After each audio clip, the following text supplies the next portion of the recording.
Maria de Freitas was only 21 years old. She had recently graduated in physical education and sports management. Friends described her as active, adventurous, and someone who genuinely enjoyed being outdoors. On social media, she regularly shared photographs of exercise, nature, and the small moments that made up her daily life. On June 13, 2026, Maria and her fiancé traveled to an abandoned railway bridge in São Paulo State, Brazil, known locally as Skeleton Bridge. The location had become popular among thrill seekers. Standing high above the ground, the bridge attracted people looking for the adrenaline rush that comes with stepping into empty space and trusting a system designed to bring them safely back. Rope jumping had become one of the site's most popular attractions. Unlike traditional bungee jumping, the activity uses climbing ropes that transform a vertical fall into a wide swinging arc. When performed correctly, participants experience several seconds of freefall before the rope gradually redirects their momentum. I'm sure you are now imagining exactly what this would look like, and what it would look like if it went wrong. Maria took photographs at the site. She posted images of the bridge and the wristbands she had been given.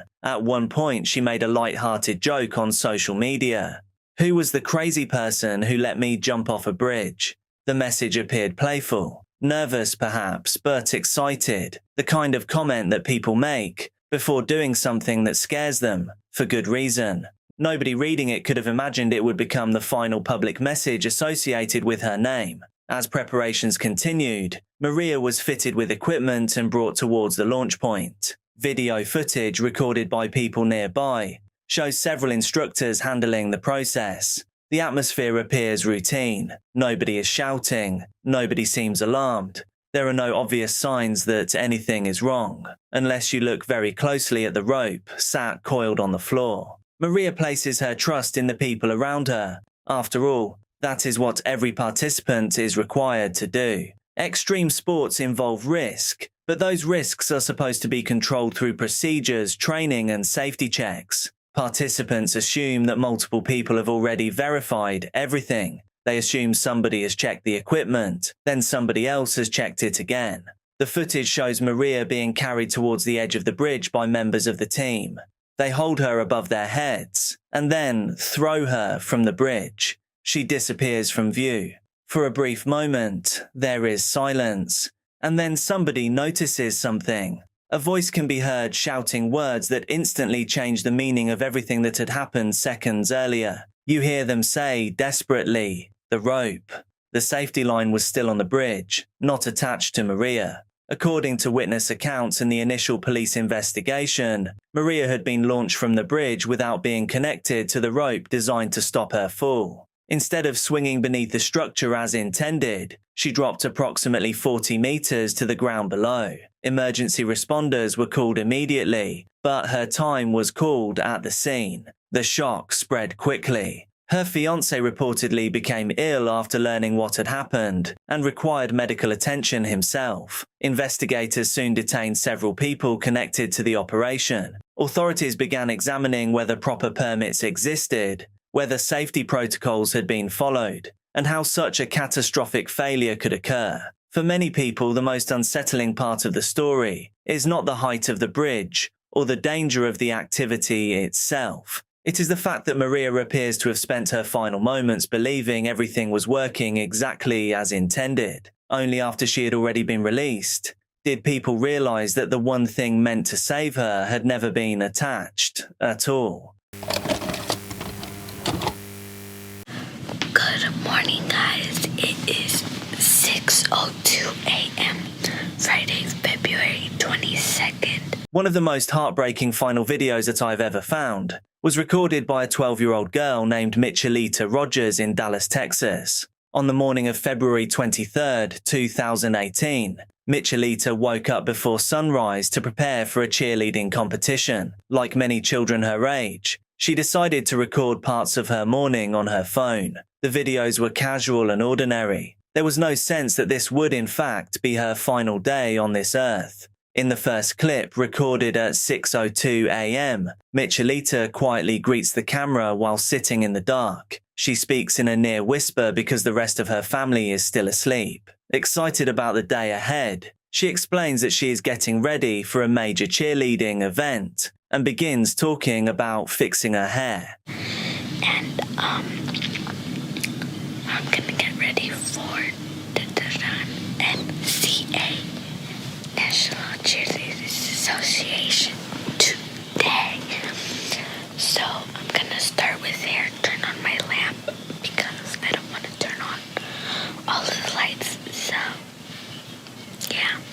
A second video shows her dressed in her cheerleading uniform. Still trying not to wake anyone, she happily chats about her preparations for the competition. Nothing about the footage appears unusual. It looks like a normal morning in the life of a young girl looking forward to an important day. The third and final video was recorded in time-lapse mode, while Michelita worked on her hairstyle. For a few seconds, the footage shows her standing in front of the camera as she gets ready. Then, without warning, a flash of light appears. For a fraction of a second, what looks like a shower of sparks fills the frame. The video immediately cuts to black. At that exact moment, a natural gas explosion tore through the Rodrigues family home. The blast was so powerful that it threw the house from its foundation and caused catastrophic structural damage. Michelita's parents, brother, and grandmother were inside the home at the time. Although they survived, they suffered significant injuries and lasting trauma. Investigators later determined that the explosion was linked to leaking natural gas in the neighborhood. According to findings from the National Transportation Safety Board,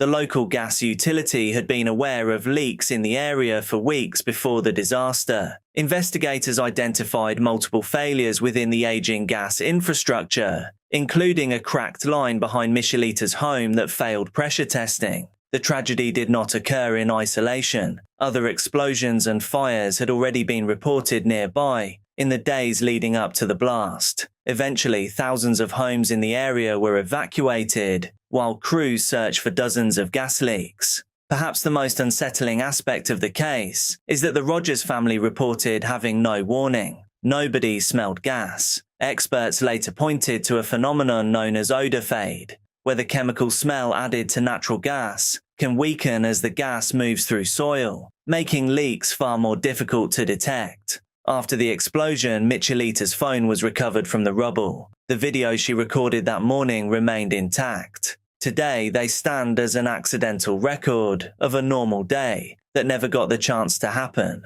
There is no fear in her voice. Perhaps we can take a small comfort from that. The final frame of the recording lasts only an instant, yet it captures the exact moment an ordinary morning became a tragedy that would change an entire family forever. This final video is connected to a criminal case in Argentina, yet it does not show violence, panic, or any sign that something is wrong. Instead, it shows two best friends walking away from school together. On June 29, 2023, 14-year-old Joaquín Sperani arrived at school in La Boule, a city in Córdoba province, Argentina. Like any other school day, he rode his bicycle to class and entered the grounds. However, he never attended lessons that afternoon. Instead, security cameras captured Waqin leaving the school alongside his lifelong friend, a 13-year-old classmate identified only as L because of his age. The footage showed the boys walking together and smiling. Nothing appeared unusual. A short time later, another camera captured something that would later become one of the most important pieces of evidence in the entire case. Only one of the boys returned. L walked back into the school alone. According to classmates and teachers, he sat in his usual place, behaved normally, laughed, played with other students, and gave no indication that anything unusual had happened. Meanwhile, Waqin had vanished. When Waqin failed to return home, concern quickly turned into alarm. His bicycle remained at the school, but there was no sign of him anywhere else. His family reported him missing, and a large search effort began involving relatives, friends, volunteers, and local authorities. As the hours turned into days, residents across La Boule joined the search, hoping the teenager would be found safe. During the investigation, attention increasingly focused on the last person known to have been with Waqin. Police discovered that L was carrying Joaquin's cell phone. Initially, he claimed the phone belonged to his father. When that explanation fell apart, he changed his story and admitted it belonged to Waqin, but claimed his friend had handed it to him before supposedly leaving town. Investigators also learned that the phone case had been painted, raising further questions about why someone would alter it so soon after a disappearance. As the search continued, the teenager allegedly provided multiple contradictory explanations about what had happened. Each new version complicated the investigation and delayed efforts to establish Joaquin's movements after leaving school. 4 days after Joaquin disappeared, the search came to a devastating end. His body was discovered inside an abandoned house, located only about 100 meters from the school. For days, family members, friends, and volunteers had searched desperately for answers, while the teenager had been lying so close to where he was last seen. The autopsy revealed the severity of the attack. Investigators determined that Joaquin had suffered numerous blows to the head and had died almost immediately from catastrophic injuries. At the scene, authorities recovered objects believed to have been used during the attack, including a metal object and a piece of concrete that reportedly contained bloodstains. Following the discovery of the body, El confessed to the crime. According to investigators, the two boys had gone to the abandoned property together before an argument took place. After the confession, authorities concluded that Joaquin's best friend was responsible for the attack. The revelation shocked Argentina. Many people struggled to understand how two boys who had known each other for years could have ended up at the center of such a tragedy. As more details emerged, additional questions appeared. Police reportedly discovered a handwritten note hidden inside a stuffed animal at El's home. The note contained Joaquin's surname, along with the name of another boy. It also included the words, "Mom will soon forget about this."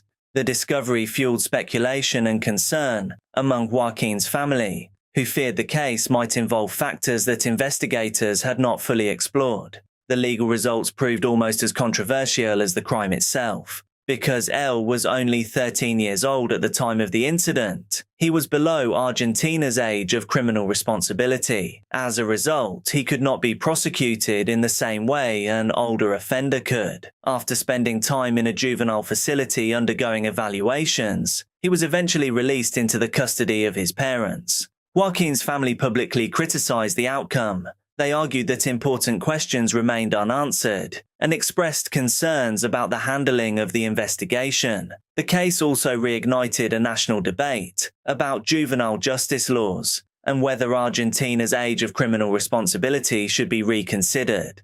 Today, the image most associated with the case remains that simple security camera footage captured outside the school. It shows two friends walking away together, smiling as they leave. Nothing in those few seconds suggests that one of them will never return home. Hey guys. How are you? I won't be long. I really just wanted to directly communicate with those that pay attention to what I'm doing and that support me, and I wanted to offer some words of inspiration. For celebrities and people in the public eye, the chances of them having relevant final footage is far greater and often has far more context and information that can be drawn from it. One such case is that of XXXTentacion. And by the way, from here on out, I'll be using X or his real name. At the time, it seemed like a pretty ordinary video. I will say that the content does seem a little strange in hindsight, but I'll let you make your own mind up about that. Because you see, in the video, X was talking about how he hoped that he would be remembered if he died. Worst thing comes to worst, I die a tragic death or something, and I'm not able to see out my dreams. I at least want to know that the kids perceived my message and were able to make something of themselves and able to take my message and use it and turn it into something positive and to at least have a good life. I at least, if I'm gonna die or ever be a sacrifice, I want to make sure that my life made at least 5 million kids happy.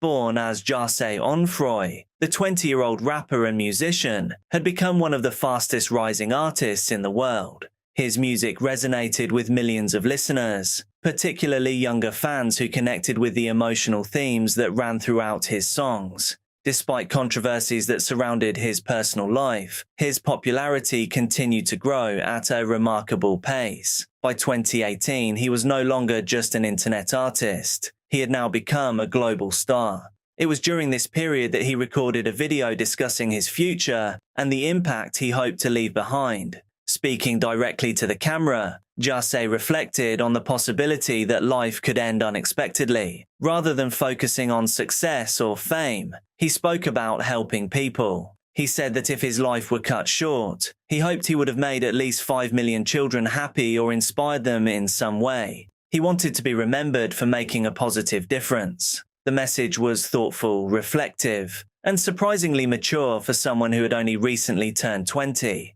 At the time, fans viewed it as another personal conversation from an artist who frequently shared his thoughts online. Looking back, many people felt as though they were watching someone unknowingly leave behind a final message. Despite the darkness people would later attach to the clip, Jase's life in 2018 was filled with plans for the future. His music career was reaching new heights. New projects were being developed, and there was another major life event approaching that almost nobody knew about. He was about to become a father. At the time of the events of this video, his girlfriend, Genesis Sanchez, was pregnant with their child. The pregnancy was not publicly known, and Jase himself would never get the opportunity to meet his son.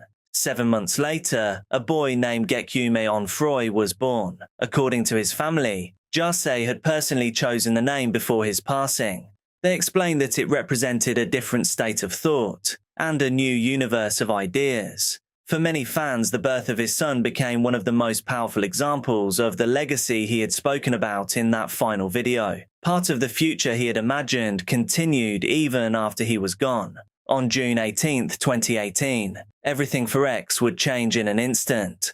That afternoon, he visited a Bank of America branch before traveling to Riva Motorsports in Deerfield Beach, Florida. Security footage later showed him browsing motorcycles inside the dealership with his step-uncle. At the same time, a group of men had spotted his vehicle and recognized who he was. Investigators would later conclude that what happened next was not spontaneous. It was a planned robbery. Surveillance footage showed members of the group entering the dealership and observing him as he looked around. After leaving the store, they waited nearby. Roughly 30 minutes later, Jase exited the dealership and got into his BMW i8. As he attempted to leave, an SUV blocked the exit from the parking lot. 2 armed individuals approached the vehicle and demanded property. A brief struggle followed. During the confrontation, one of the attackers took a Louis Vuitton bag containing approximately $50,000 in cash. According to investigators, the robbery had effectively been completed at that point. Yet, the encounter did not end there. One of the gunmen approached the vehicle again and fired multiple shots before fleeing with the others. Emergency responders rushed Jase to a nearby hospital and briefly restored a pulse, but it could not be maintained. Later that afternoon, he was pronounced dead. He was just 20 years old. News spread across the world within minutes. Fans gathered outside the dealership where the incident occurred. Memorials appeared almost immediately. Messages, lyrics, flowers, and photographs covered sidewalks and walls. Vigils were held in multiple cities as people struggled to process the sudden loss of an artist who seemed to have his entire future ahead of him. The investigation moved quickly. Detectives used surveillance footage, witness testimony, cell phone records, and location data to identify the suspects. Over the following weeks, 4 men were arrested in connection with the robbery and killing. One later accepted a plea agreement and testified against the others. After years of legal proceedings,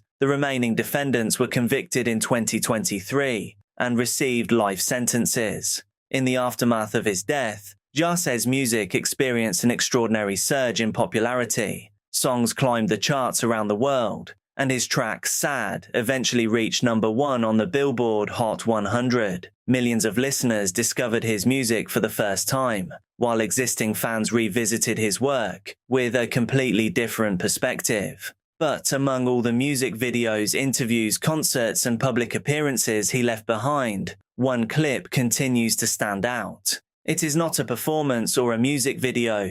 It is simply a young man sitting in front of a camera, talking about how he hoped to be remembered. There is no evidence that Jase believed his life was in immediate danger. Nothing suggests he knew what was about to happen. But in hindsight, his words are pretty haunting. A 20-year-old artist looked into a camera and spoke about legacy. Months later, millions of people found themselves answering the exact question he had asked. How would X be remembered? Years after his death, people are still debating that answer. Yet regardless of where those conversations lead, the fact remains that his music continues to reach new listeners. His final message continues to be watched by millions. And the son he never had the chance to meet continues to grow up, carrying the name he personally chose. In my eyes, that may be the most powerful legacy of all. For the words of inspiration, I just really wanted to tell you guys that it does not matter what your dream is or what your goal is.